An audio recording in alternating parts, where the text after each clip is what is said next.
ரீசெண்டாக நம்ம ஃப்ரெண்டு பர்த்டேக்கு ட்ரீட் வைக்கிறேன்னு சொல்லிட்டு இருந்தான். சரி ஓகேடா எங்கேயா வெளியே போய் சாப்பிட்லாம்டா, என்ன சாப்பிட்லான்னு கேட்டால் ஷவர்மா சாப்பிட்லான்டான்னு சொன்னான்.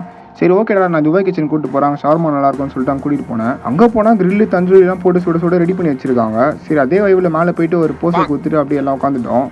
உள்ளே அவங்களோட ஆம்பியன்ஸ்லாம் துபாய் ஸ்டைலில் சூப்பராக இருந்துச்சு. நம்ம ஃபஸ்ட்டு போட்ட வீடியோவே துபாய் கிச்சனில் தாங்க. அன்றைக்கி நம்ம ஷவர்மா சாப்பிட்லான்னு சொல்லி ட்ரை பண்ணோம். இன்றைக்கி தான் நம்ம சாப்பிட்றோம். ஆர்டர் பண்ண ஷவர்மாவே 10 நிமிஷம் கழிச்சு தான் வந்துச்சு. சரி ஓகே வந்ததே போதும்ப்பான்னு சொல்லிட்டு அந்த ஷவர்மா பார்த்து செம்மையாக ரசிச்சுட்டு இருந்தோம். ஈஸியாரில் எனக்கு பிடிச்ச ஷவர்மா கடைனா துபாய் கிச்சனில் தாங்க. ஏன்னா இவங்க டேஸ்ட்லேயும் அவங்க குவாலிட்டிலையும் காம்ப்ரமைஸ் பண்ண மாட்டாங்க. நாங்கள் ஆர்டர் பண்ணது மெக்சிகன் ஷவர்மா. சரி இப்போ எப்படி தான் இருக்கும்னு சொல்லிட்டு அந்த ரேப்பை பொறுமையாக பிரித்து அவங்க உள்ள இருக்கிற ஸ்டஃப் பார்த்தா சூப்பராக இருந்துச்சுங்க. வெஜிடபிள்ஸ் கம்மியாக, சிக்கன் அதிகமாக போட்டிருக்காங்க.